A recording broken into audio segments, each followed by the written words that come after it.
सर्वप्रथम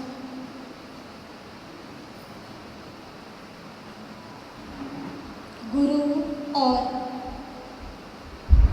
गोविंद चरणों में बारंबार भक्तिपूर्ण नमन।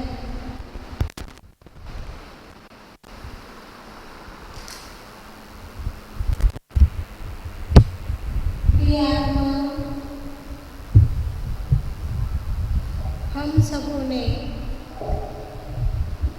सद्गुरु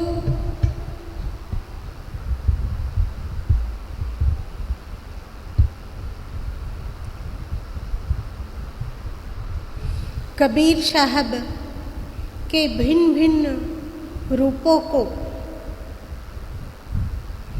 अलग अलग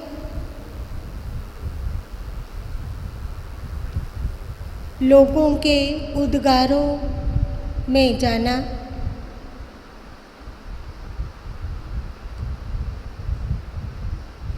सद्गुरु कबीर साहब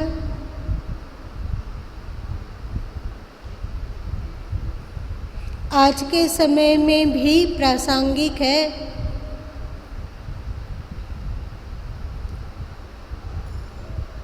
इस पर हम लोगों ने बहुत कुछ सुना।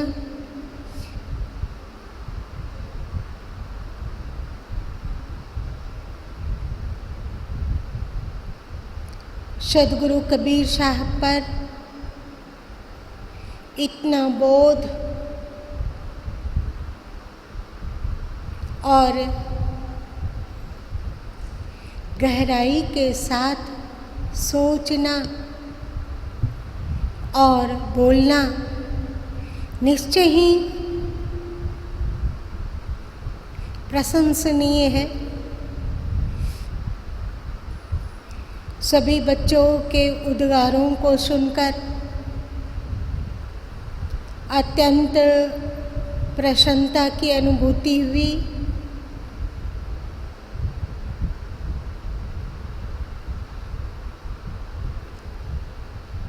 बच्चों के उद्गारों को सुनकर कई मौके ऐसे आए जब यहाँ उपस्थित होते हुए भी यहाँ उपस्थित नहीं रहा गया। किसी दिव्य अलौकिक भावभूमि में डूब जाया गया।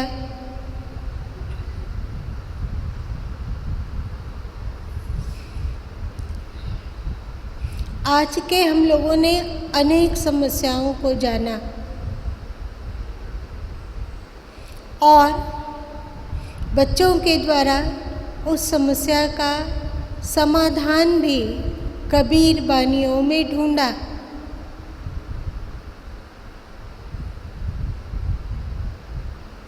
किसी ने कहा आज की सबसे बड़ी समस्या प्रेम की कमी है। किसी ने कहा युथ मतलब युवा वर्ग धर्म को सही परिप्रेक्ष्य में समझना चाहता है।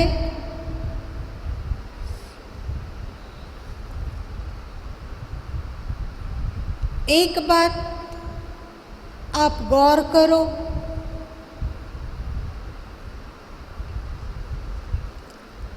कि अभी भी सनातन धर्मावलंबी बच्चे मतलब युवा पीढ़ी धर्म को तर्क की कसौटी में कसना चाहता है। कुछ उनकी जिज्ञासाएं हैं जिसका समाधान चाहता है और कोई समाधान बताने वाला ना रहने के कारण वह विभ्रमित होता है और एक तरह से नास्तिक का सा आचरण उसका बनता जाता है। परंतु यह बहुत ही हर्ष की बात है, बहुत खुशी है कि अभी भी सनातन धर्मावलंबियों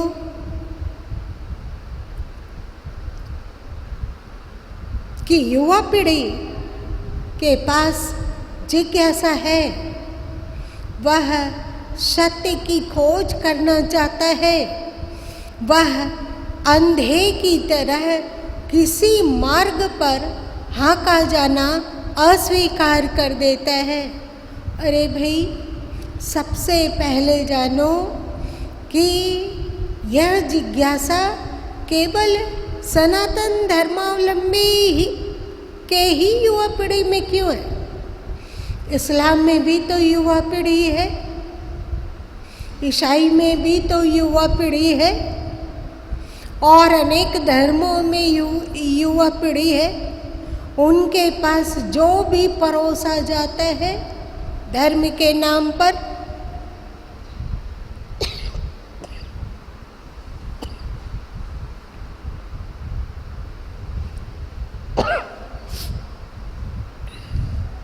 उसे वह आंख मूंद कर अंधे की तरह विवेकहीन होकर उसको स्वीकार करता है। जिस ओर मत मजहब की लाठी से उन्हें हाँका जाता है, वे उस मत मजहब अथवा रीति नीति का अनुसरण करने लगता है। उसके अंतस में कोई जिज्ञासा नहीं है, कोई खोज नहीं है।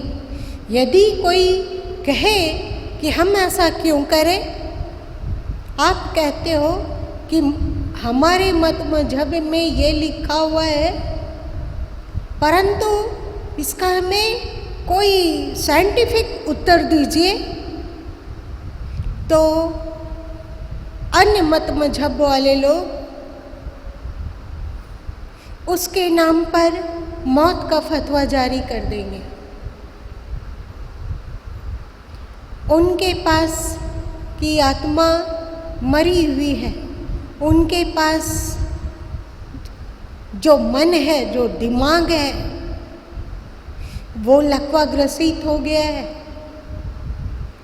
वे दूध के साथ मक्खी को भी निगलने के लिए तैयार है, क्योंकि उन्हें बताया गया कि इस मक्खी के सहित दूध को निगलने पर पौष्टिकता बढ़ेगी,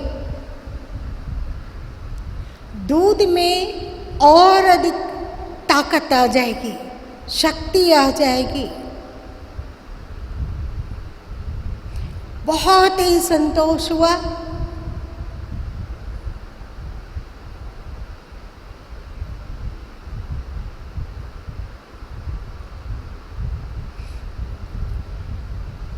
यह सुनकर कि अभी भी हिंदू यूथ में एक मजबूत विवेक शक्ति है, बहुत ही अंतस तरोत्तर हुआ, बहुत ही तृप्ति की अनुभूति हुआ। ऐसा लगा जैसे किसी ने प्यास से तड़पते हुए प्राण में मीठे और ठंडे जल से सिक्त कर दिया हो। बहुत ही खुशी, बहुत ही तृप्ति, बहुत ही आह्लाद, बहुत अधिक सुकून। शायद मेरी बातों को सुनकर आप सबों को भी उस बच्चे ने उसे नेगेटिव पहलू की तरह भले ही प्रस्तुति किया हो, पर आप सबों के भी अंतस में अभी शांति की अनुभूति हो रही होगी कि अभी भी हमारा युद्ध जीवित है, मरा नहीं है। जैसे कि अन्य मत मजहब के युद्ध का दिल दिमाग मर गया, वैसे आपके धर्म के युद्ध का दिल दिमाग नहीं मरा। इस बात पर एक ताली तो बनती है।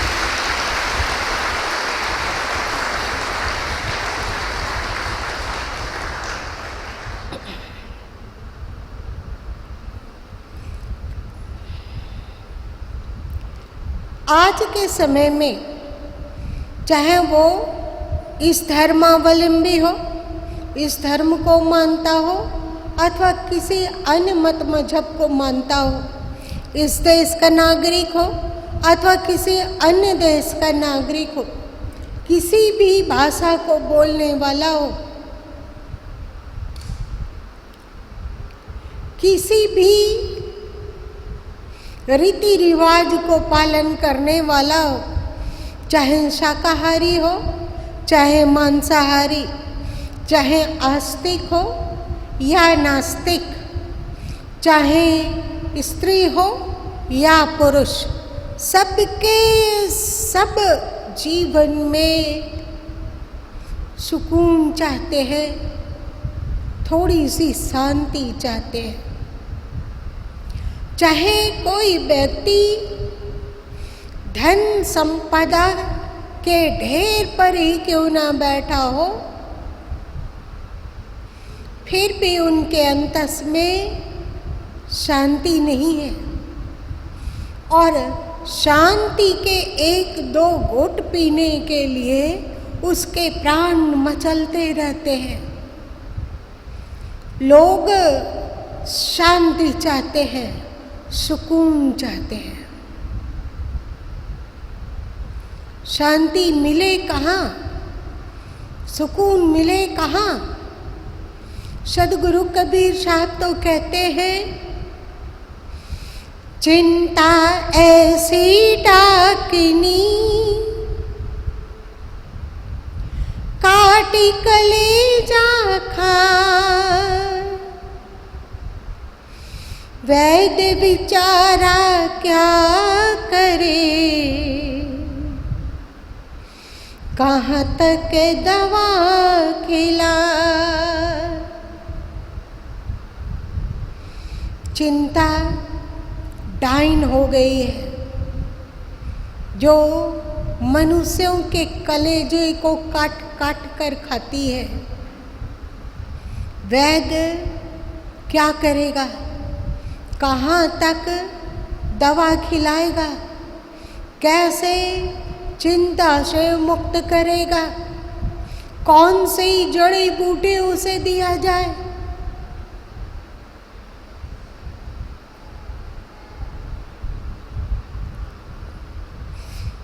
लोग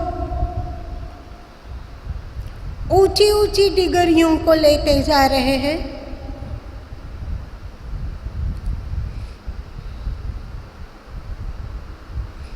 उच्च शिक्षा का दंभ भरते हैं, अपनी सैलरी का दम भरते हैं, अपने धन का दंभ भरते हैं, अपने पैकेज का दंभ भरते हैं, पर जब उनके जीवन में झांका जाता है तब पाया जाता है कि उसका अंतस तो हाहाकार कर रहा है, दुख से विगलित है, परेशान है, उद्विग्न है। कल जब पूरी दुनिया अविकसित थी, इतना शिक्षा का प्रचार प्रसार नहीं हुआ था, इतने सुख सुविधाओं के सरंजाम नहीं थे,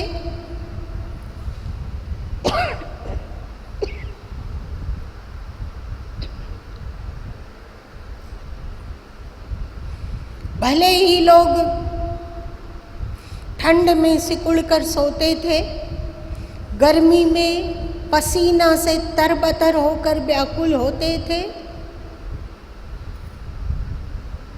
सुख सामग्रियां नहीं थी उनके पास, फिर भी आज की तुलना में अधिक सुकून था, अधिक सुख था, अधिक शांति थी।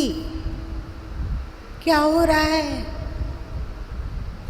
ऐसा क्यों हो रहा है कि बच्चे अथवा बूढ़े, युवा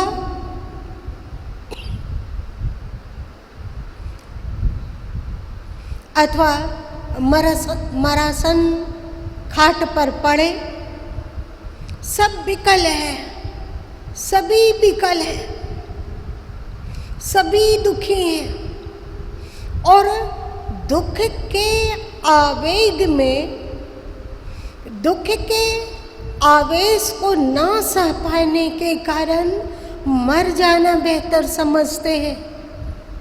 उन्हें लगता है कि वे समस्त समस्याओं से छूट जाएंगे,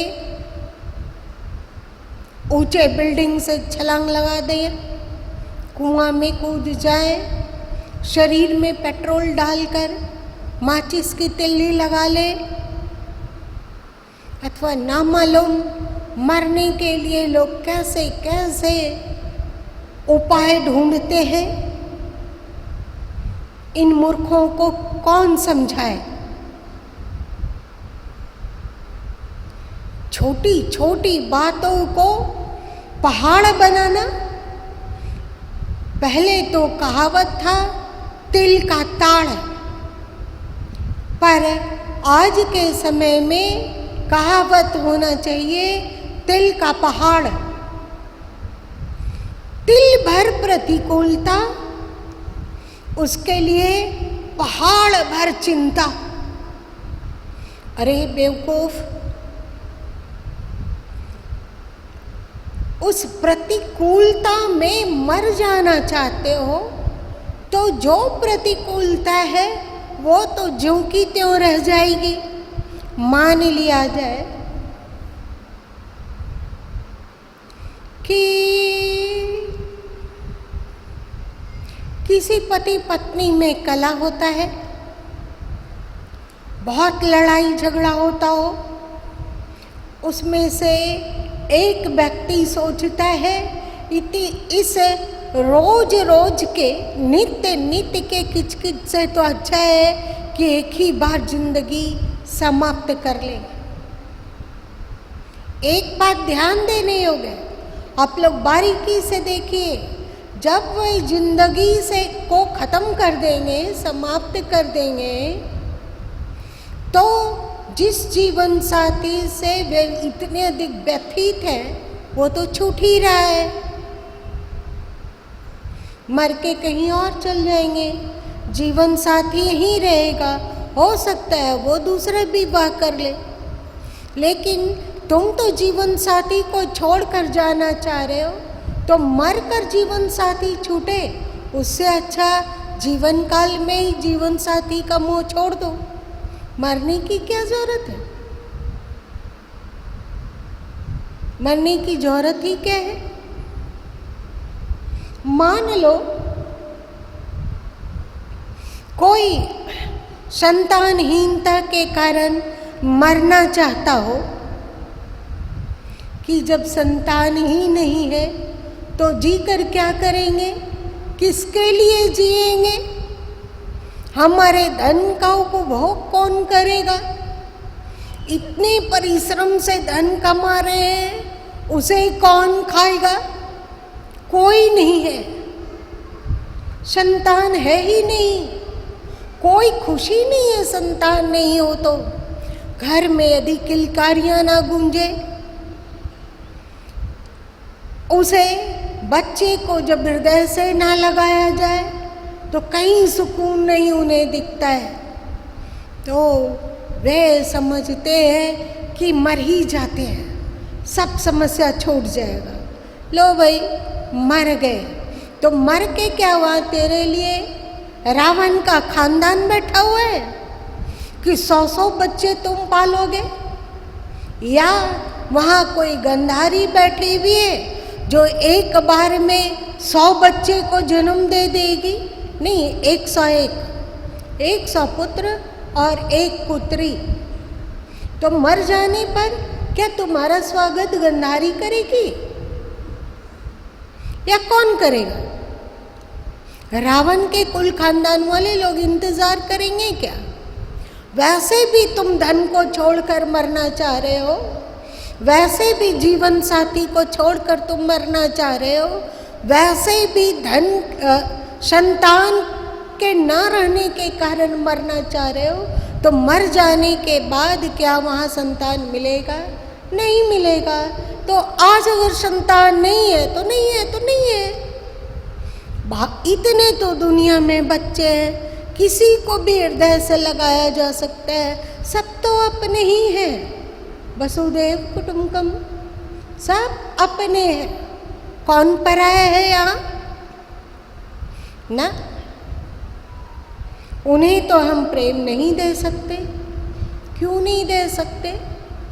हमारा अंश चाहिए। क्यों? तेरा अंश क्या भगवान के अंश से भी ज़्यादा पावरफुल और ज़्यादा सुंदर है? सारी सृष्टि, सारे बच्चे, सारे जीव जंतु ईश्वर की संतति है, ईश्वर के ही अंश है। आप लोग सुनते होंगे, ईश्वर अंश जीव विनाशी, चेतन अमल सहज सुख राशि। तो ईश्वर के अंश से भी ज़्यादा अधिक परफेक्ट आपको अपना अंश लगने लगा? आपके अंश में कौन सी ऐसी काबिलियत है, कौन सा ऐसा महानतम चीज छुपा हुआ है जो ईश्वर के अंश से अधिक अच्छा है? हमें नहीं समझ आता है। लोग जब अपने दुखों को गुरु माँ के सामने रखते हैं, चाहे और कोई भी दुख हो, कोई भी, किसी को धना भाव का दुख है, किसी को ये दुख है कि उसके पास अपना घर नहीं है इसलिए वे मरना चाह रहे हैं। तो क्या मर जाने पर तेरे लिए स्वर्ग का द्वार खुला रहेगा? क्या तुम स्वर्ग के नागरिक बन जाओगे? नहीं बनोगे। तो है क्या करना? वहाँ कम से कम यहाँ धरती में तो है एक ठौर, एक ठिकाना है। मर गए, आत्महत्या कर लिए, तो वहाँ पर कहाँ ठौर ठिकाना मिलेगा? कर्म कहाँ घसीट कर ले जाएगा सो कौन जानता है? फिर ऐसी मूर्खता क्यों कि निश्चित को छोड़कर व्यक्ति अनिश्चितता की ओर भागता है? अनिश्चितता, मर जाएंगे तो सब दुखों से छूट जाएंगे। मर जाने के बाद क्या होगा ये अनिश्चित है, पर ये आज के समय अब तत्काल इसी पल में हम सुखी हो सकते हैं। कैसे? जिस चीज के कारण, जिस इच्छा ने हमें इतना परेशान बना दिया, इतना दुखी बना रहा है, उस इच्छा को हम अपने दिल से वैसे ही निकाल फेंकेंगे जैसे दूध से मक्खी को निकाल फेंका जाता है आप में हिम्मत? सदगुरु कबीर साहब बड़े ही प्यारे पद में कहते हैं, चिंता चित्त विसारिए फिर नहीं बुझिए आन, इंद्र पसारा मेटिए ताहि मिले भगवान। चिंता करने की आदत को छोड़ दो। जब चिंता करने से भी समस्या का समाधान नहीं मिलता तो चिंता से अपने दिमाग को कबड्डी का अखाड़ा क्यों बनने दे? क्यों बनने दे? जो इच्छा इतनी व्याकुल कर रही है और उस इच्छा को पूरी करने का सामर्थ्य नहीं है, नहीं हो पा रहा है वो इच्छा पूरी, तो अशांत होने से, टेंशन में आ जाने से, डिप्रेशन में चले जाने से अथवा मर जाने से उस समस्या का समाधान नहीं होता है। तो आप क्या करो?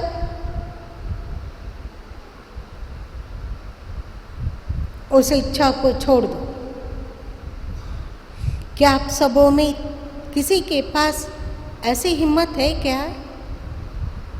ऐसे ही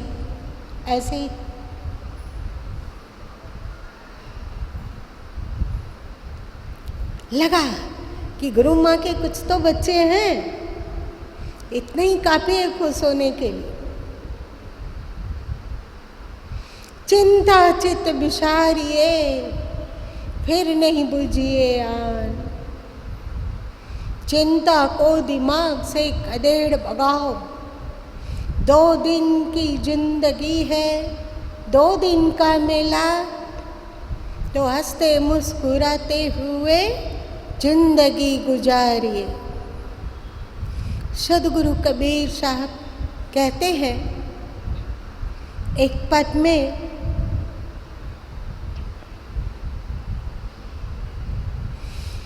चाह गई चिंता मिटी, मनुआ बेपरवाह, जाको कछु ना चाहिए, सो साहन के साथ।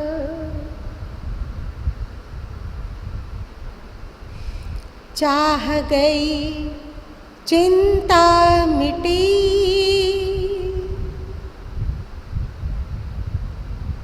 आज की सबसे बड़ी समस्या टेंशन।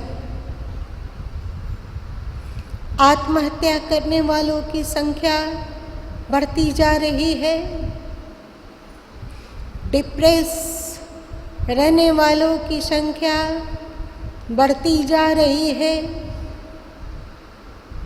तनाव ग्रसित ताकि दवाइयाँ ढढल्ले लोगों को खाना पड़ रहा है।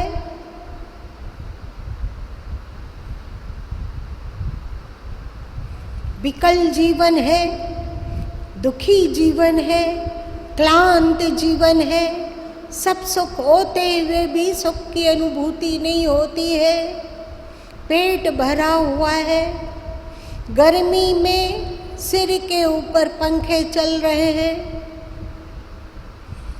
लाइन कट जाने पर इन्वर्टर और बैटरी घर में है, तत्काल उजाला हो जाता है, बाहर सब कुछ है, तो अंदर अंधेरा क्यों बना रखे हो? अंदर ज्ञान के दीपक को क्यों नहीं जला देते?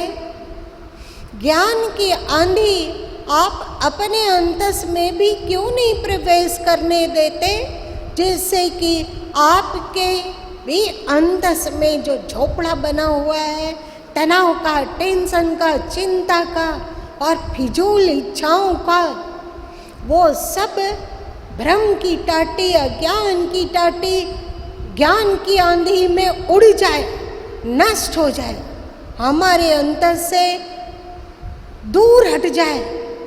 इसका उपाय आप क्यों नहीं कर लेते हो? क्यों नहीं करते हो? धर्म है क्या? धर्म आपको क्या सिखाता है? शांत और प्रसन्न रहना। अभी गुरु माँ गीता के 18वें अध्याय पर कुछ अपना मंतव्य लिख रहे हैं। वहाँ बार बार श्री कृष्ण समता की बात कहते हैं, बार बार प्रसन्नता की चर्चा करते हैं। यह चित्त प्रसन्नात्मा, वे कहते हैं कि चित्त ऐसा हो जो हमेशा प्रसन्न रहे। धर्म से भी जुड़कर, सद्गुरु से भी जुड़कर यदि हम अशांत रहते हैं, यदि हम दुखी रहते हैं, यदि हम खिन्न रहते हैं और उन इच्छाओं को अपने दिमाग में प्रवेश करने देते हैं जो हमारे जीवन को छिन्न भिन्न कर दे, हमारी शांति को छिन्न भिन्न कर दे, हमारी खुशियों को छिन्न भिन्न कर दे, उन इच्छाओं को तो ज्ञान की अग्नि में जला ही डालना बेहतर है। ज्ञानाग्नि दग्ध कर्माणि, श्री कृष्ण कहते हैं कि ज्ञान की अग्नि से कर्म जलता है। कौन सा कर्म? जो आपको दुखी करता है, चाहे वो मानसिक कर्म हो, चाहे वो वाचिक कर्म हो, चाहे वो दैहिक कर्म हो, चाहे किसी भी तरह की कोई इच्छा हो, यदि वो आपके जीवन में हलचल पैदा कर देता हो तो उसे त्याग देना चाहिए। सद्गुरु कबीर साहब अपने एक पद में कहते हैं,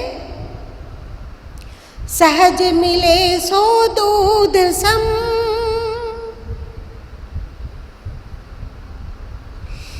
मांगत मिले सो पानी, कहें कबीर वह रक्त सम,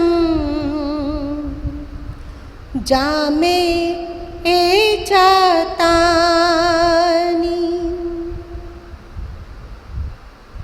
कितनी अच्छी बात है। देखो, सहज सहज जो मिल जा रहा है वो दूध के समान है, मतलब पौष्टिक है, अमृत है। उसके द्वारा अपने जीवन में भी सुख सुविधाओं को सहेजो और मन को भी शांत रहने दो। पर मांगत मिले सो पानी, यदि किसी से सहयोग लेना पड़ता हो, किसी इच्छा पूरी करने के लिए कर्ज लेना पड़ता हो, सहयोग लेना होता हो, हाथ फैलाना होता हो, तो वो पानी के समान है। चलो भाई, यहाँ तक ग्रहणीय है। पर सद्गुरु कबीर साहब कहते हैं, कहें कबीर वह रक्त सम, जामे चातानी, वह रक्त के समान त्यज्य है जिसको प्राप्त करने में एचातान हो। एचातान मतलब विकलता। इस एचातान को छोड़ने में आप समर्थ हैं। कितना भी दुख हो, कितनी भी विकलता हो, कितनी अधिक चिंता हो, परेशानी हो, उद्विग्नता हो, सद्गुरु कबीर साहब कहते हैं कि ज्ञान को प्राप्त कर लेने पर व्यक्ति तत्काल उन परेशानियों, दुखों से मुक्त होकर शांत हो जाता है, प्रसन्न हो जाता है। सद्गुरु कबीर साहब क्या कहते हैं? यह मन तो शीतल भया, जब उपजा ब्रह्म ज्ञान। यह मन शीतल हो जाता है जब ब्रह्म ज्ञान उत्पन्न होता है, सच्चा ज्ञान, सच्ची दृष्टि। हमने सुना है कि कोई संत कहीं चले जा रहे थे, शाम होने को थी, एक दो तारे भी आसमान में छिटकने लग गए थे। संत किसी गांव में शीघ्र ही पहुंचना चाहते थे, जिससे कि वहाँ सुरक्षित रात्रि व्यतीत किया जा सके, पर वे रास्ता भटक रहे थे, जानकारी नहीं थी। तो उन्होंने देखा कि एक गरीब वृद्धा अपने सिर पर घास की गट्ठर लेकर चली जा रही है। संत ने कहा कि माता, सबसे निकट गांव यहाँ से कितनी दूर है और सबसे निकट गांव तक शीघ्र पहुँचने हेतु कोई संक्षिप्त मार्ग बताओ। वृद्धा ने मार्ग बताया और इशारा दिया कि इस ओर आप चले जाइए, कुछ ही दूर में आपको एक श्रेष्ठ सज्जन लोगों का गांव मिल जाएगा। संत बहुत प्रसन्न हुए और उन्होंने कहा कि माता, तूने इस भटकाने वाली रात में मार्ग बताया, इससे मैं अत्यंत प्रसन्न हूँ। मांग ले, कुछ एक चीज मांग ले। तो वृद्धा संत की ओर टकटकी लगा कर देखी, एक हाथ से तो गट्ठर पकड़े हुए थी और दूसरे हाथ को नचाते हुए उन्होंने कहा कि यदि आप कुछ देना चाहते हो तो तकदीर से कुछ ज़्यादा दे दो और समय से पहले दे दो। दो ही वरदान, भाग्य से अधिक जो मेरे भाग्य में नहीं है, जो मेरे कर्म में नहीं है, उसे तू दे, और यदि कुछ भाग्य में है और वह विलंब से मिलने वाला है तो उसे अभी दे दो, तत्काल दे दो। ऐसा कुछ दे सकते हो तो दो। संत मौन हो गए और उन्होंने उस ग्रामीण वृद्धा के आगे हाथ जोड़कर सिर झुका दिया और कहा, भाग्य से अधिक और समय से पहले तो कुछ नहीं मिलता। तूने मेरी आंखें खोल दी। सोच, एक समय था जब गांव की अशिक्षित महिला जो अत्यंत दीनहीन और गरीबी अवस्था में जीवन यापन कर रही है, जो अपने सिर पर घास का गट्ठर लेकर जा रही है, इस वृद्धावस्था में उसे बेचेगी तो 4 पैसे आएंगे, उससे उनकी क्षुधा की निवृत्ति होगी। उसके अंतस में भी इतना ज्ञान है और यह ज्ञान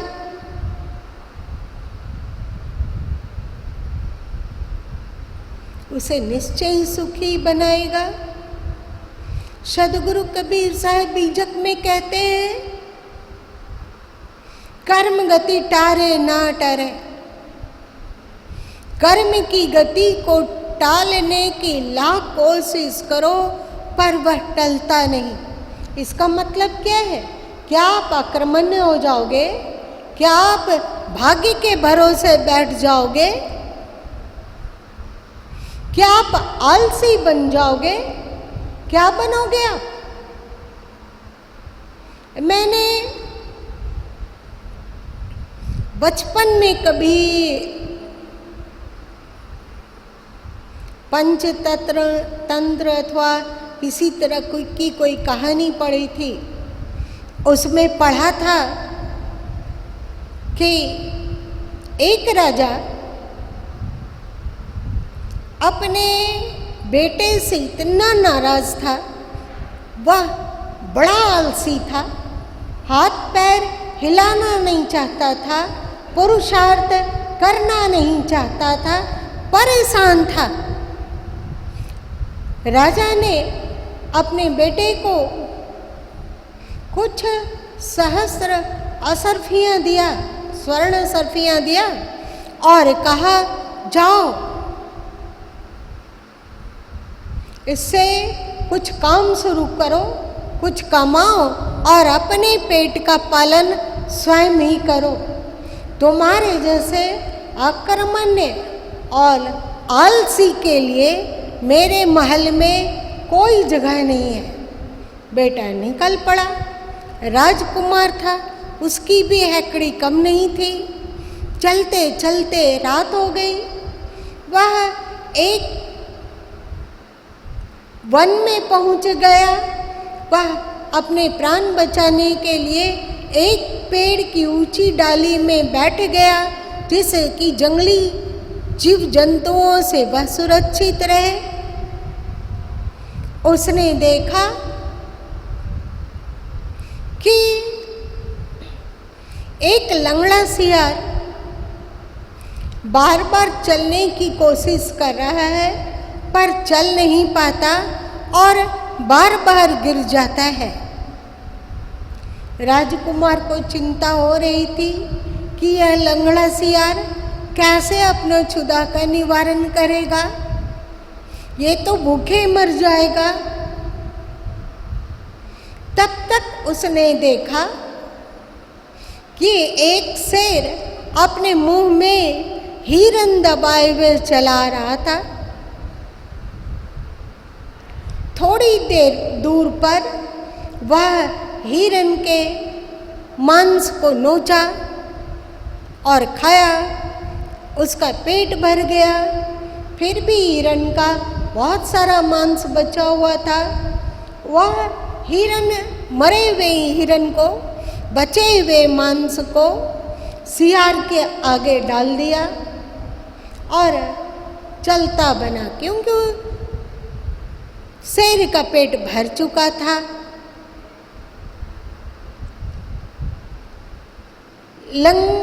लंगड़े सियार ने उस बचे हुए मांस को खाया। उसकी क्षुधा निवृत्त हो गई। वह उसे पेड़ के नीचे आराम की नींद सो गया। राजकुमार को लगा कि इस लंगड़ी सियार के कर्म में जब भोजन लिखा हुआ है तो शेर जैसा ताकतवर प्राणी भी उसके आगे मांस डाल देता है और शेर बिना कुछ किए हुए भी भोजन कर पाता है। तो मैं भी इसी तरह सियार के तरह क्यों ना बन जाऊं। मैं भी कहीं पर डेरा डाल के बैठ जाऊंगा और मेरे पेट भरेंगे ही भरेंगे, क्योंकि किसी संत ने कहा है अजगर करे न चा करी।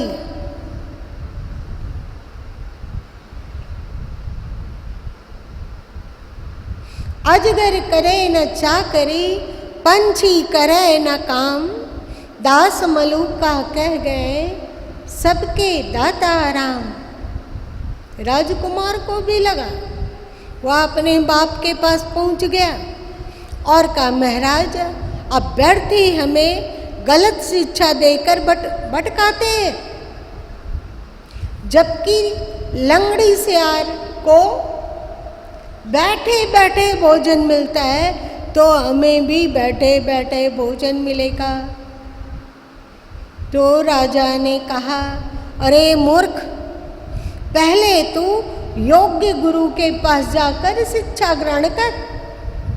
तू लंगड़े सियार की तरह बनना चाहता है, ताकतवर शेर जैसा नहीं, जो कि अपना भी पेट पालता है और सियार को भी खिला देता है अपने जूठन कूठन सियार के आगे भी डाल देता है। तेरी मति मारी गई जो तू सियार बनना पसंद करता है, शेर नहीं। राजकुमार के भी अकल खुल गए।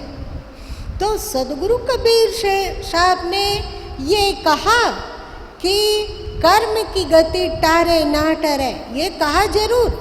बीजक शब्द 110 में कहा, पर सदगुरु कबीर साहब कभी भी आकर्मण्यता का पोषण नहीं करते। जैसे श्री कृष्ण निष्काम कर्म की चर्चा करते हैं पूरा गीता। ठीक है कि गीता में भक्ति योग भी आता है, ज्ञान योग भी आता है, कर्म योग भी आता है, समर्पण योग भी आता है, राजयोग भी आता है। पर श्री कृष्ण सबसे अधिक कर्म योग की शिक्षा देने में रमते दिखाई देते हैं। भली भांति यदि आप गीता को पढ़ो तो आप जानोगे कि श्री कृष्ण कर्म की कला सिखाना चाहते हैं। वे कहते हैं योगेषु कर्म कौशलम, कर्म की कला योग है। ऐस कर्म को इस प्रकार करना कि वो बंधनदायी ना बने, दुखदायी ना बने, अप्रसन्नता देने वाला ना बने, पाप कर्म ना बन जाए, आवागमन में भटकाने वाला ना बन जाए। क्योंकि आज आप जो पा चुके वो आप अपने कर्म से पाए, और अभी जो पा रहे हो वो भी आप अपने कर्म के अनुसार प्राप्त करोगे, और आगे कुछ प्राप्त करोगे तो वो भी आप अपने कर्म के कारण ही प्राप्त कर पाओगे। आपने जो भी कर्म किया है, पाप अथवा पुण्य, आप इस जन्म को तो देख पा रहे हो कि इस जन्म में तो आपने कोई खोट नहीं किया। फिर इतने दुख झेलने आपको क्यों पड़ रहे हैं? इतने दुख झेलने क्यों पड़ रहे हैं? महाभारत में एक कहानी आती है कि वानों की सैया पे भीष्म पितामह अपनी मौत की घड़ियां गिन रहे थे। वेदना असह्य थी और इतने बाण विधे हुए थे उनके देह में कि व्यास जी को कहना पड़ा, संभवतः उनके शरीर में जितने रोम थे उतने ही बाण थे। कितनी पीड़ा होगी। भीष्म पितामह ने भगवान श्री कृष्ण से जिज्ञासा किया कि प्रभु ये क्या, मैंने इस जीवन में कभी भी धर्म के मर्यादा का उल्लंघन नहीं किया, मैंने कोई भी निषिद्ध कार्य नहीं किया, ना मैंने किसी को धोखा दिया, ना किसी से मैंने छल किया, ना किसी का धन हड़पा, ना कभी व्यर्थ हिंसा किया, ना राग द्वेष से ग्रसित रहा, ना मैं स्वार्थ में जीवन जिया, हमेशा धर्म को लेकर चला हूँ। पर किस कारण इतने बाण मेरे शरीर में एक साथ चुभे और मैं मौत को प्राप्त ना करके तिल तिल कर मर रहा हूँ, तड़प तड़प कर व्याकुल हो रहा हूँ, फिर भी श्वास टूटे नहीं टूटता, ये क्या है? तो भगवान श्री कृष्ण ने कहा, तात आप अपने कुछ विगत जन्मों को तो देख पा रहे हैं, पर ये जो घटना है वो आपके 300 जन्म पूर्व की है।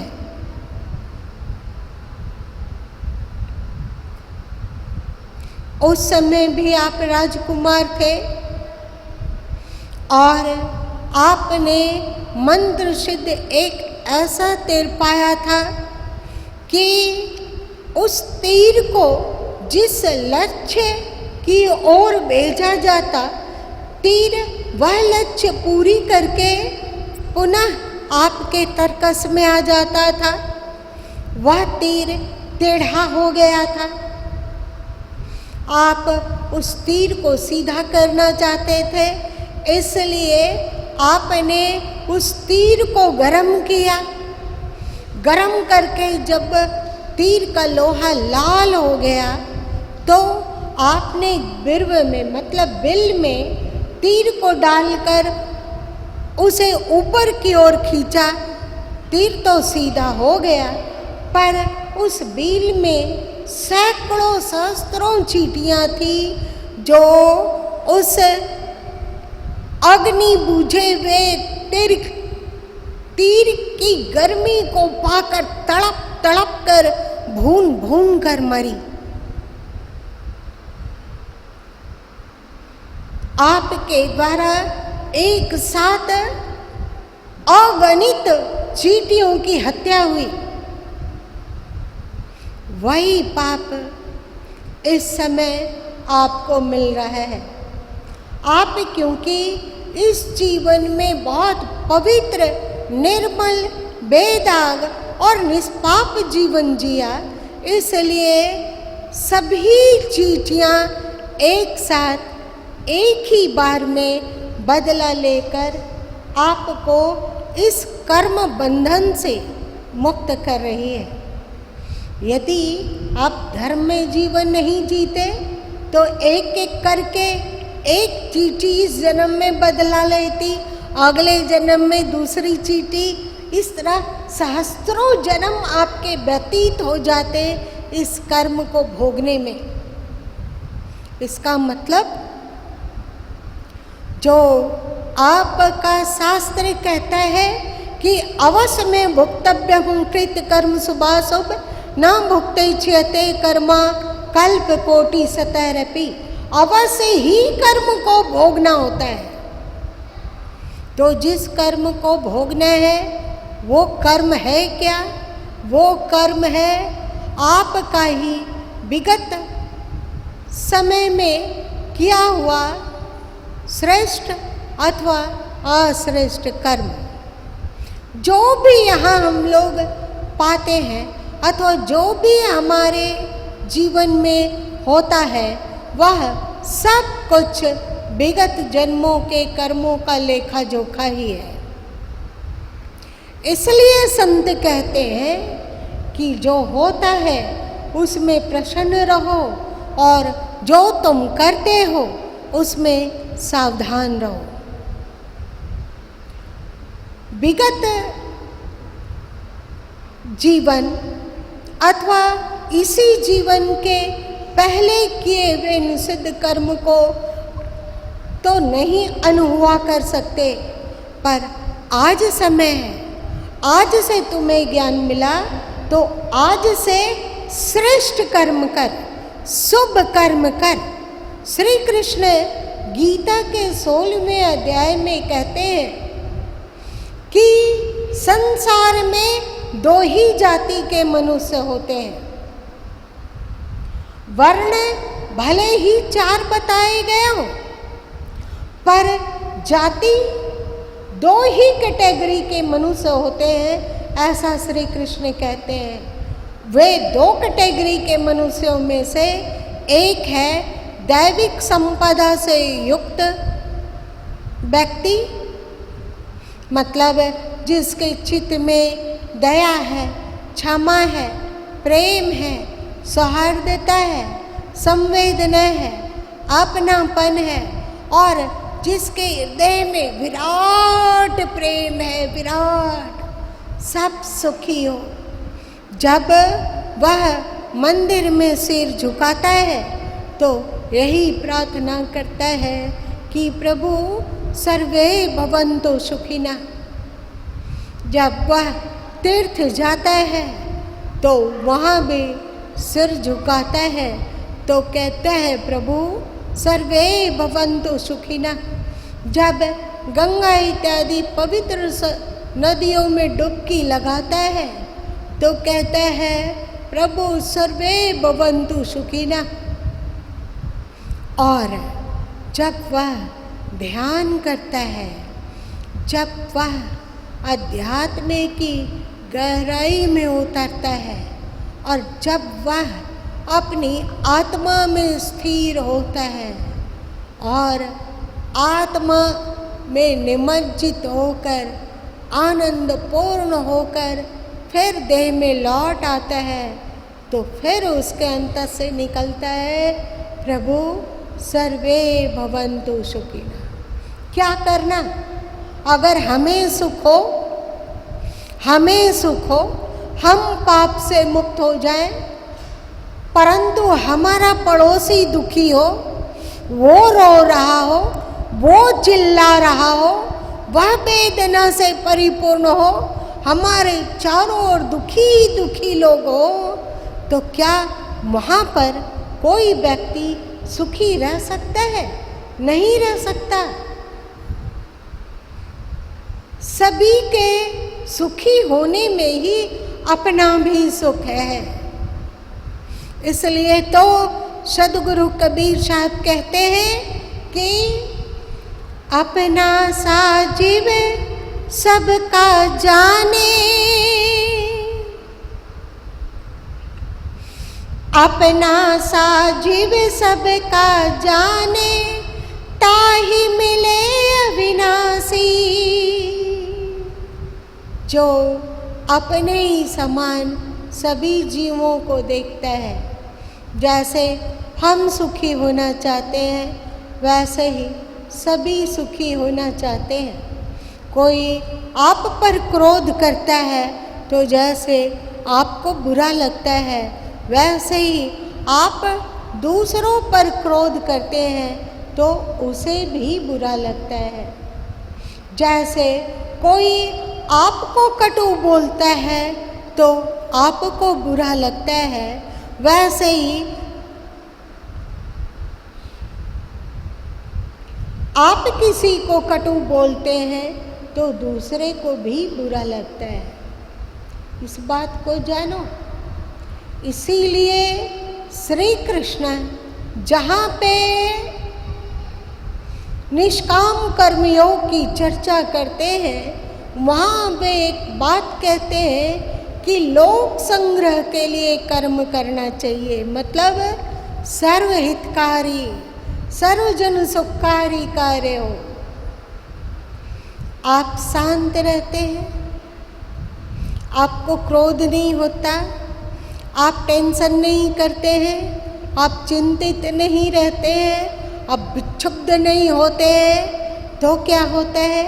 आपके शरीर से शांत परमाणु निकल कर वायुमंडल में अनुप्राणित होता है और अनेक दुखी मनुष्यों के दिमाग के बंद दरवाजे को खटखटाता है कि कहीं खुल जाए और आपके द्वारा प्रेषित शांति के तरंग उसके भी अंतस में प्रवेश करके उसे भी शांत बना दे।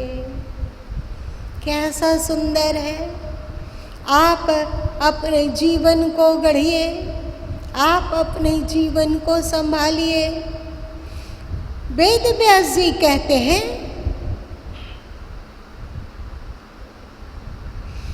परोपकाराय पुण्याय पापाय परपीडनम, मतलब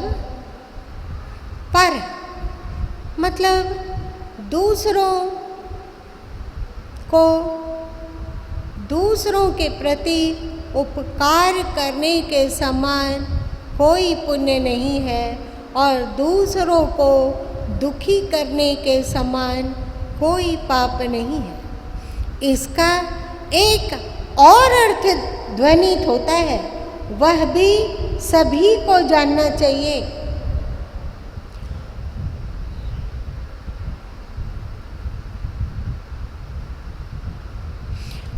परोपकारा पुण्याया पापाया परपीडनम।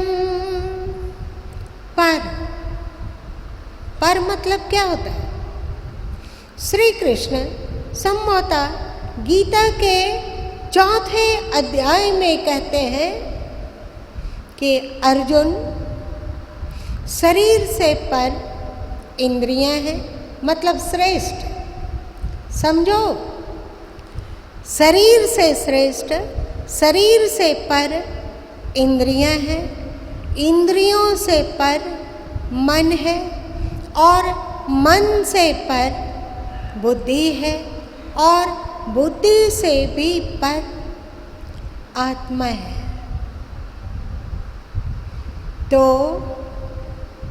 परोपकाराय पुण्याय, आप यदि अपनी आत्मा की भलाई करते हैं, देखना, पर की भलाई करना है, देह की भलाई नहीं। देह की भलाई, इंद्रियों की भलाई, मन की भलाई, बुद्धि की भलाई से पर। मन तो पागल है, कुछ भी मांग सकता है, किधर भी ढुलक सकता है, लेकिन यदि आप चौकन्ना रहते हैं, सावधान रहते हैं और मन से वैसा कोई विचार नहीं होने देते, तन से वैसा कोई कार्य नहीं होने देते, वचन से ऐसा कोई कार्य नहीं होने देते जो कि आपकी आत्मा को भटकाने वाला हो, जो आपकी आत्मा का पतन करे, जो आपकी आत्मा को अधः गच्छन्ति तामसा, जिसे श्री कृष्ण ने कहा गीता में कि तामसी लोग अधः योनि में चले जाते हैं, मतलब पशु पक्षी कीड़े मकोड़े इत्यादि की योनि में चले जाते हैं, ऐसा गीता कहती है। तो आप अपनी आत्मा का कल्याण करें, इसके समान कोई पुण्य नहीं है, क्योंकि जब आप अपनी आत्मा को मजबूत करेंगे, जब आप अपनी आत्मा को निष्पाप कर लेंगे, शांत कर लेंगे, उसमें कोई दाग धब्बा नहीं लगने देंगे, तो ही पुण्य होता है और तभी आप दूसरे को सहयोग कर पाने में सक्षम होते हैं। ये भी कोई परोपकार है? ढोल पीटा जाता है, अमुक ने चमत्कार किया। लोग, आज बृहस्पतिवार है तो देखे होंगे आप लोग, टीवी यदि खोले होंगे तो कहीं साईं राम साईं कृष्णा कर रहे हो। साईं जी ने कौन सा उपदेश दिया? कुछ नहीं दिया। क्या दिया? उन्होंने बबूती दी। और क्या दिया? एक कोई परेशानी से शिष्य को मुक्त कर दिया। उससे क्या होने वाला है? उससे तो व्यक्ति को शांति मिली नहीं, उससे तो व्यक्ति दुख मुक्त होने की कला सीखा नहीं, उससे तो वह दयालुता और सभी प्राणियों में अपनी ही आत्मा है इसे जाना नहीं। एक क्षणिक चमत्कार कर दिया, एक क्षणिक दुख से किसी को मुक्त कर दिया, तो क्या आप गारंटी लेते हो कि उसके जीवन में फिर अगली कोई समस्या नहीं आएगी? और जब अगली समस्या आएगी तब आप जिंदा रहोगे उसकी अगली समस्या को दूर करने के लिए भी। अरे बाबा, इस बात को तो सोचो कि व्यक्ति यदि अज्ञानी रहा, व्यक्ति यदि ना समझ रहा, बेअक्ल रहा, तो ऐसे कर्मों, ऐसे विचारों, ऐसे वानियों, ऐसी इच्छाओं को शरण देता रहेगा जिससे उसे दुख दुख दुख दुख मिलता रहेगा। तो तुम क्या कर लोगे? उनके पास कोई जवाब नहीं है। चमत्कार को ही पूजना है ना, तो कृष्ण को पूज लो। कृष्ण से बढ़कर चमत्कारी कौन होगा? और अगर चमत्कार को ही पूजना है तो कबीर को पूज लो। कबीर के जीवन में चमत्कार भी है और ज्ञान भी है। कृष्ण के जीवन में चमत्कार भी है और ज्ञान भी है। लेकिन ये हिंदू लोग हैं ना, उन्हें इतना अधिक उदारता सिखलाया गया, इतना अधिक उदारता सिखलाया गया, इतना अधिक उदारता सिखलाया गया कि बिना विवेक किए वह किसी के भी पीछे पड़ जाता है। दुनिया में यदि सबसे बड़ा कोई उपकार है जो मानव को सुखी बना दे और उसके सभी दुखों को हर ले, वह है ज्ञान। जो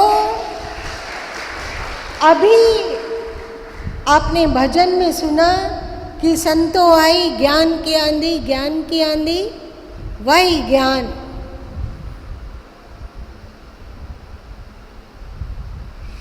और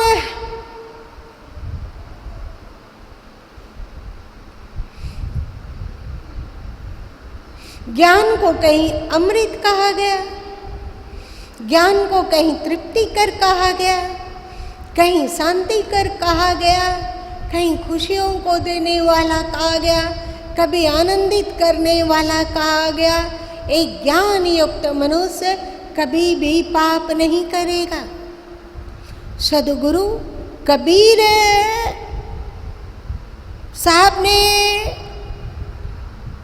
कहा कि दास कबीर जतन से ओढ़ी, ज्यों की त्यों धरी दीनी चदरिया। दास कबीर ने उन्हें ईश्वर के द्वारा अपना ये काया कलेवर रूपी चादर मिला, मन मिला। तो सदगुरु कबीर साहब डंके की चोट से कहते हैं कि मैंने तो ज्यों की त्यों दरी दीनी चदरिया, बेदाग चदरिया को रख दिया। हम लोगों का भी मन करता होगा कि आप लोगों का मन नहीं करता कि आप लोग भी गा सको कि ज्यों की त्यों दरी दीनी चदरिया। क्या आप लोगों का मन नहीं करता? गुरु माँ का तो बहुत मन करता है।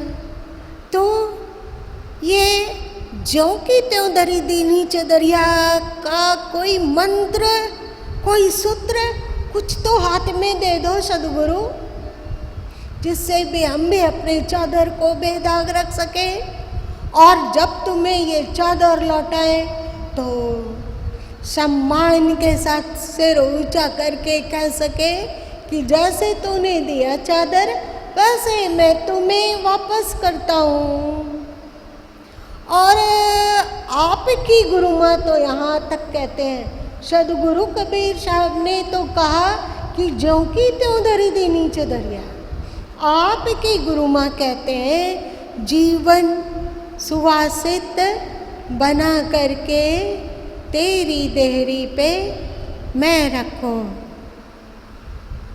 सुवासित, आपने बेदाग चादर दिया पर उसमें सुगंध नहीं था।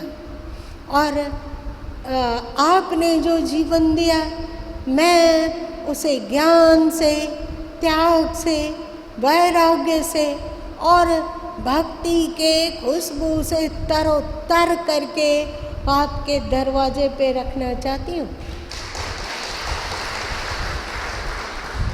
ये ज्ञान, लेकिन ऐसा हो कैसे क्या करें जो जीवन सुवासित हो जाए, जो हमारा जीवन मह करने लगे, आनंद से जहाँ उसमें थिरक उत्पन्न हो, वहीं प्रेम और करुणा की गंगा भी बहे और वहीं पर ज्ञान का मसाल भी हाथ में रहे, जो हर दुखों को, हर तनाव को जलाने वाला हो। कोई तो उपाय सुझाओ सदगुरु। तो सदगुरु ने एक बहुत ही सरल उपाय सुझाया, उसे आप सबों से भी बांटती हूँ। सदगुरु कबीर साहब कहते हैं, कबीरा जब हम पैदा हुए, जग हंसे हम रोए, ऐसी करनी कर चलो, हम हंसे जग रोए।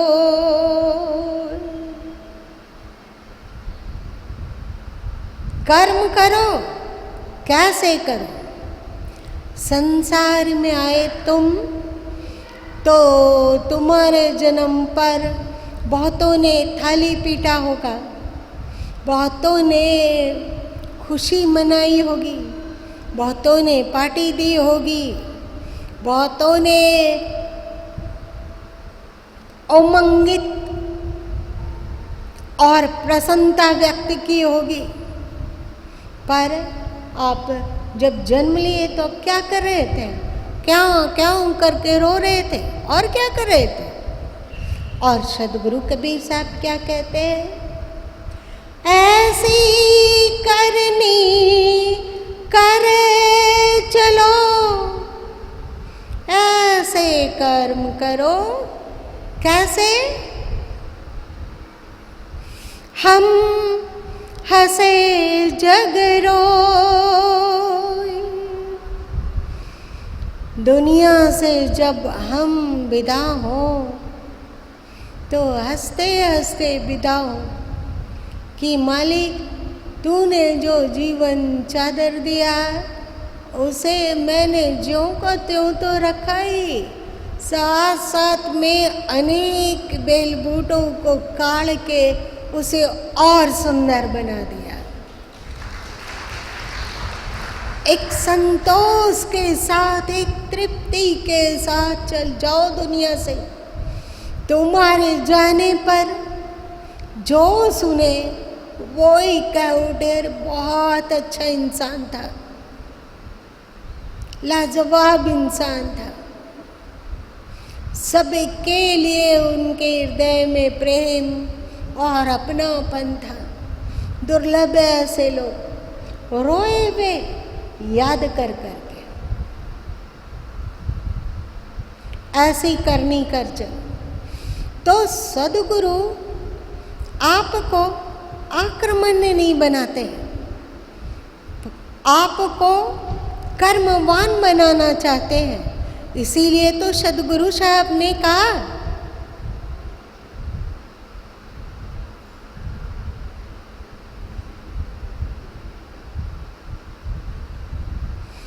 पाहने पूजे हरि मिले तो मैं पूजूं पहाड़, ताते यह चक्की भली पी से खाए संसार। यदि पत्थर पूजने से परमात्मा मिलता हो तो मैं पत्थर ही जब पूजना है तो चक्की के पत्थर को पूजूंगा। क्यों भाई? चक्की के पत्थर को क्यों पूजोगे? इसीलिए कि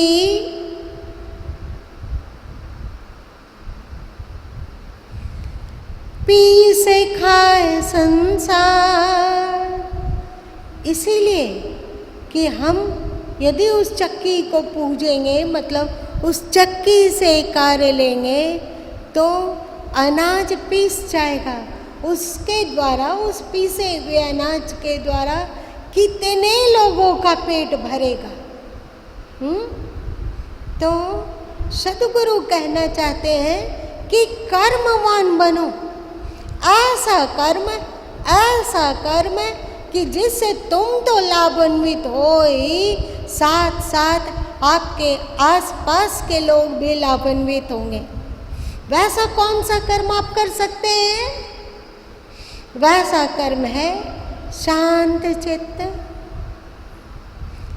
शांत दिमाग, प्रसन्न मन, आह्लादित मन, थिरकता हुआ जीवन, प्रसन्न जीवन, शुभ आचरण, शुभ वचन और शुभ मन। आप शुभ कर्म मन वचन कर्म से अपनाओगे तो आपसे जो तरंग निकलेगा वो भी बड़ा शुभ होगा, और उस तरंग से कितने लोग प्रभावित होंगे और कितने लोग शांति को प्राप्त करेंगे। इस चक्की को पीसने आपको कह रहे हैं सद्गुरु, समझ रहे हो? पीसे खाए संसार, चक्की पूजने से, चक्की से कार्य लेने से उसका पीसा हुआ अन्न कितने लोगों की क्षुधा को निवृत्त करेगा। तो आप अपने जीवन को इतना शांत और प्रसन्न और आनंददायी बनाएं कि आपके आसपास जो हो रहे वो भी शांत और प्रसन्न बन जाए, और आपके विचार तरंग, आपके कार्य तरंग वातावरण में दूर दूर तक फैल जाए और लोगों को शुभ और सच्चे मार्ग में चलने का हौसला मिले। यही तो परोपकार कहते हैं वेद व्यास जी। पहले आप अपने को तो मुक्त कर लीजिए, अपने ऊपर तो उपकार कीजिए, तब स्वाभाविक ही सब पर उपकार होने लगेगा। आप करो तो भी और ना करो तो भी, यही तो वेद व्यास जी पुण्य कहते हैं। और आप यदि खिजलाए हुए रहोगे, आप यदि भूखे भेड़िए की तरह बैठे रहोगे, कोई भी आपसे बात करना चाहता हो तो आप दोनों पंजे उठाकर उसका गाल नोच लेना चाहोगे। इस तरह यदि अपनी करतूती और स्वभाव को रखोगे तो आप अपनी आत्मा की भी हत्या करते हो, और जो भी तुम्हारे तरंग के इर्द गिर्द पहुँचेगा उससे भी भेड़िया बनने को उकसाते हो। ये पाप नहीं है क्या? बोलो। अपना भी पतन किए और दूसरे भी पतन के गड्ढे में गिरे, इसका भी उपाय करते चले जा रहे हैं। इसी को तो वेद व्यास जी पाप कहते हैं। इसी को तो सदगुरु कबीर साहब कहते हैं कि तुम ऐसी करनी कर चलो, ऐसी करनी करो कि जब तक जियो खुश होके जियो, प्रसन्न रह के जियो, और जब दुनिया से चलो तो सब तरफ से मन को समेट कर आनंद कंद परमात्मा में स्थिर करके विदा हो जाओ। अब ना संसार की कोई अपेक्षा है और न ही कुछ है। क्यों? अब कुछ चाह नहीं रही क्या? कोई चाह नहीं रही। क्यों? कैसे चाह मुक्त हुआ जाता है? चाह कैसे मुक्त हुआ जाता है चाह से? एक संत गाते हैं,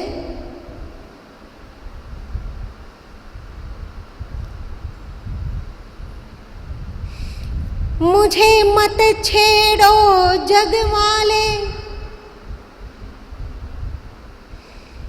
मैं मस्ताना बन गया, देखा अपने आप को मैं दीवाना बन गया। जब मैंने अपने आप को देखा, अपने अस्तित्व को, शरीर से पर अपने स्वरूप को, तो मैं तो मस्ताना बन गया। जाना कि सारी खुशियों का उद्रेक मुझ मेरे स्वरूप से ही तो हो रहा है। सभी आनंदों की थिरक मेरी आत्मा से तो प्रस्फुटित हो रही है। देखा अपने आप को मैं मस्ताना बन गया। ऐसे चाह मुक्त हुआ जाता है। पहले सोचा करते थे कि बाहर दुनिया में इस चीज़ को पालेंगे तो सुखी, इस चीज़ को पालेंगे तो सुखी, इस चीज़ को पालेंगे तो सुखी। सब कुछ पा लिया लेकिन फिर भी सुख नहीं मिला। जिसे धन नहीं हुआ वो सोचता है कि धन पा लेते तो सुखी हो जाते। जिसके पास घर नहीं है वो सोचता है कि घर पा लेते तो सुखी हो जाते। जिसके पास संतान नहीं है वो सोचता है संतान हो जाता तो सुखी हो जाते। अरे भाई, एक बार आँख फाड़ के तो देखो, जो संतान है वान है, जो धनवान है, जो घर मकान वान है, क्या वे सुखी है?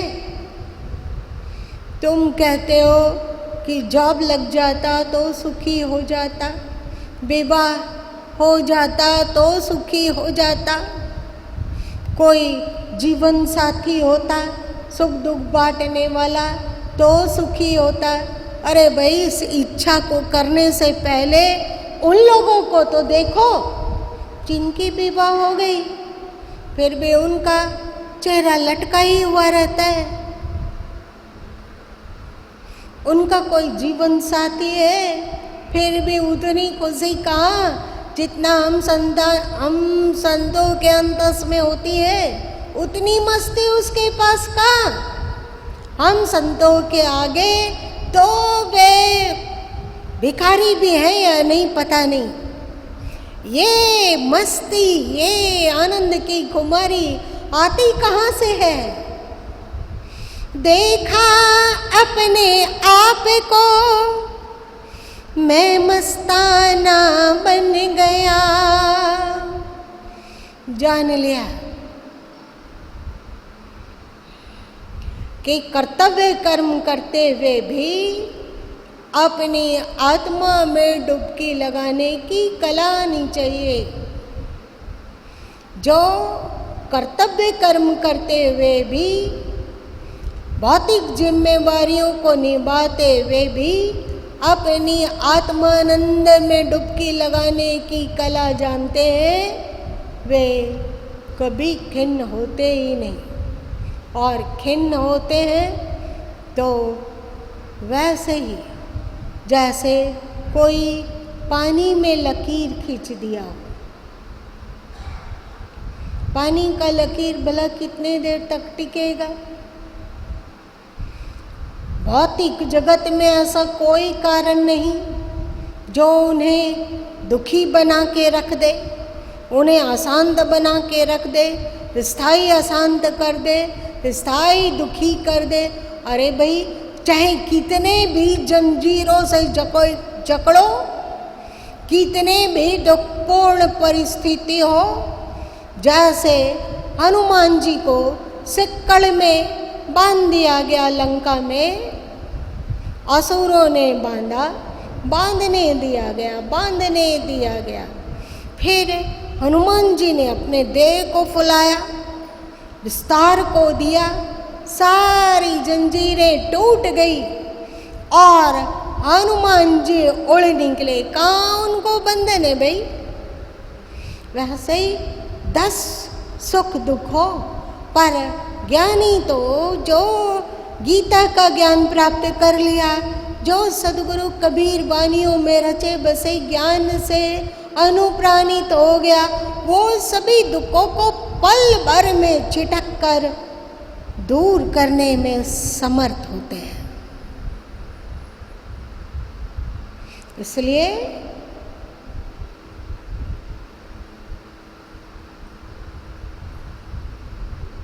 सदगुरु कबीर साहब के आज के परिप्रेक्ष्य में सबसे अधिक प्रासंगिक वाणी यह भी है। बहुत सारी वाणियाँ हैं, उसमें यह भी है कि चिंता चित विसारिये फेर बुझिए नहीं आन, इंद्री पसारा मेटिए ताई मिले भगवान। कितना सरल है। चिंता को अपने अंतर से फेंक दो और इंद्रियों को मर्यादा में रखना सीख लो, बस सहज ही ईश्वर को पा जाओगे। इससे सरल साधन क्या हो सकता है? जो इच्छाएं आपको व्यथित करती हो, जो आसक्ति आपको व्यथित करती हो, उस आसक्ति को छोड़ दो, उस इच्छा का त्याग कर दो। कहीं चिंता नहीं, कहीं दुख नहीं, कहीं तनाव नहीं। आज के समय में वसुधा के सभी मनुष्यों को, अमीर गरीब चाहे कोई भी हो, सबको शांति की प्यास है। शांति।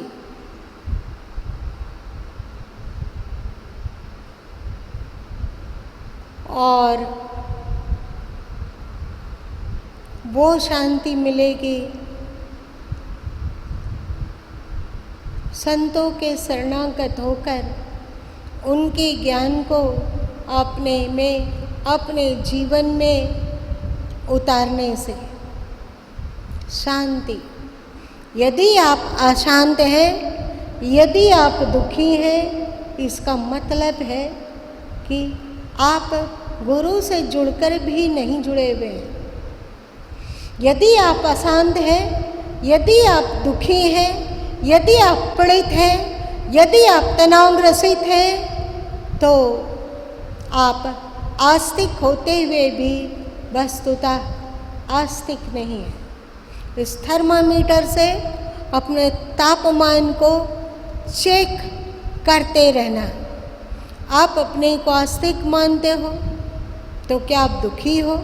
और क्या दुख टिका हुआ रह जाता है? क्या दुख को आप बाहर निकाल फेंकने में असमर्थ है? इसके मतलब आप आस्तिक नहीं हैं। सदगुरु कबीर साहब एक साखी में कहते हैं, हरि समरथ सिर पर खड़ा, काह कमी तो ही दास। हरि समरथ सिर पर खड़ा, काह कमी तो ही दास। रिद्धि सिद्धि सेवा करे, मुक्ति न छोड़े पास। क्या कमी तो है दास, क्या कमी तो है दास। यदि तुम दास हो, यदि भक्त हो, यदि मानते हो कि आप आस्तिक है, तो इसे क्यों नहीं देख पा रहे कि सर्व समर्थ परमात्मा का वरद हस्त तेरे सिर पर है, तेरे सिर पर है। उनकी सारी करतूती मीठी है, मंगलकारी है। रिद्धि सिद्धि सेवा करे, मुक्ति न छोड़े पास। अरे भाई, उस अपने मीत पुराने मीत, बालापन के मीत। सदगुरु कबीर साहब ने कहा, बालापन के मीत हमारे, हम तेजी कहाँ चलाऊं सकारे। तुम मेरे बचपन के मित्रों, मतलब तुम मेरे अनादि काल के मित्रों, तुम मुझे छोड़कर कहाँ जा रहे हो, ऐसा भगवान पुकारते हैं। तो जन्म जन्म के मीत, वह ईश्वर, वह पर ब्रह्म, वह आनंद कंद, वह सच्चिदानंद तेरे सिर पर खड़े हैं। फिर किस बात का रोना? यदि तुम रोते हो मतलब तुम भक्त हो ही नहीं, तुम देख पा ही नहीं रहे हो कि तेरे सिर पर ईश्वर का हाथ है। अनुभव करो। जब गुरु माँ बच्चे थे, कई बार मैं कह चुकी हूँ कि 5वीं क्लास में गुरु माँ ने भक्त ध्रुव की कथा पढ़ी थी, गीता प्रेस गोरखपुर से छपी हुई।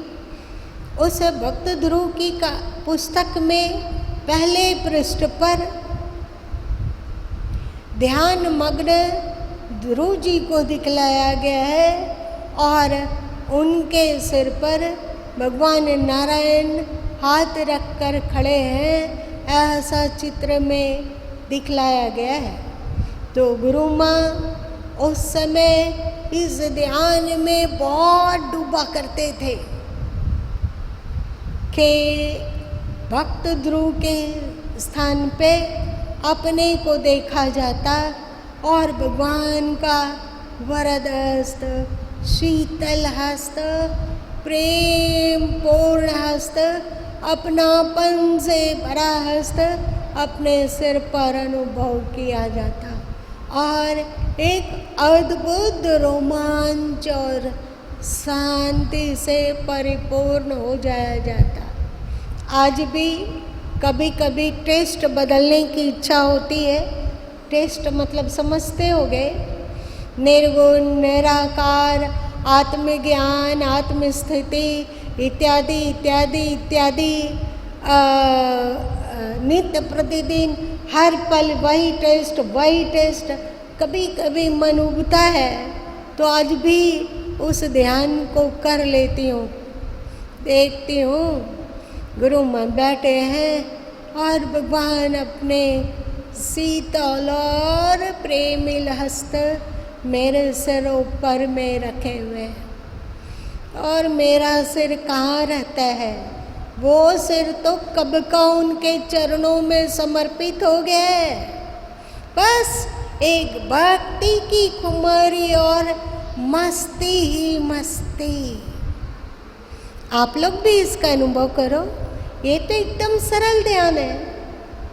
इस तरह आज सदगुरु कबीर जयंती के अवसर पर एक संदेश गुरु माँ की तरफ से आप सबों को, आप सभी प्रसन्न रहिए, आनंदित रहिए, प्रफुल्लित रहिए, बहुत प्रफुल्लित, बहुत शांत, आनंद से परिपूर्ण। बस सहज मिले भगवान। आज इतना ही।